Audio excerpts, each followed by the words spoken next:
Hello guys, കുറേ നാളുകളായിട്ടുള്ള അല്ലെങ്കിൽ കുറേ മാസങ്ങളായിട്ടുള്ള ആഗ്രഹത്തിൻ്റെ പുറത്ത് ചെയ്ത് നോക്കിയ കിഡിലൻ ഒരു നെയ്യപ്പത്തിൻ്റെ റെസിപ്പി ആയിട്ടാണ് കേട്ടോ ഇന്ന് വന്നേക്കുന്നത്. 2.5 കപ്പ് പച്ചരി ഒരു 6 മണിക്കൂർ വെള്ളത്തിൽ നല്ലപോലെ ഒന്ന് കുതിർത്തെടുത്തിട്ടുണ്ട്.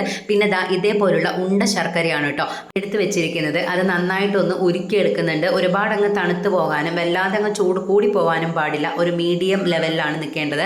ഇനിയിപ്പോൾ സ്ട്രെയിൻ ചെയ്ത് മാറ്റി വെച്ചിരിക്കുന്ന പച്ചരി ഒരു മിക്സിയുടെ ജാറിലോട്ട് മാറ്റിക്കൊടുത്ത് 1/4 കപ്പ് വീതം ചോറും ചെറുകിയ തേങ്ങയും 1/2 ടീസ്പൂൺ ചെറിയ ജീരകവും 5-6 ഏലക്കായും 2 നുള്ളു ഉപ്പും പാകത്തിന് ശർക്കര പാനിയും കൂടി ചേർത്തിട്ട് നല്ലോണം ഒന്ന് മിക്സിയിൽ അരച്ചെടുക്കണം കേട്ടോ. ചെറിയൊരു തരിതരിപ്പോട് കൂടിയാണ് അരച്ചെടുക്കേണ്ടത്. എന്നിട്ടിപ്പോൾ നമ്മൾ പകുതി ഒരു ബൗളിലേക്ക് ഒഴിച്ചു കൊടുത്ത് ബാക്കി പകുതി മിക്സിയിലോട്ട് ഒരു 1/4 കപ്പ് മൈദയും കൂടി ചേർത്ത് ഒന്നുകൂടി ഒന്ന് ബ്ലെൻഡ് ചെയ്തെടുക്കുന്നുണ്ട്.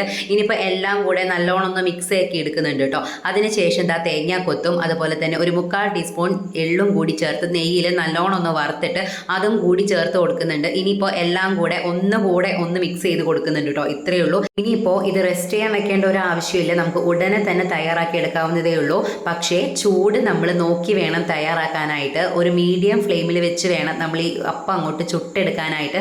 നെയ്യപ്പം ചുട്ടെടുക്കുമ്പോൾ ഒരുപാട് അങ്ങോട്ട് ഫ്ലെയിം കൂട്ടി വെക്കുകയോ അല്ലെങ്കിൽ ഒരുപാട് കുറച്ച് വെക്കുകയോ ചെയ്യരുത്.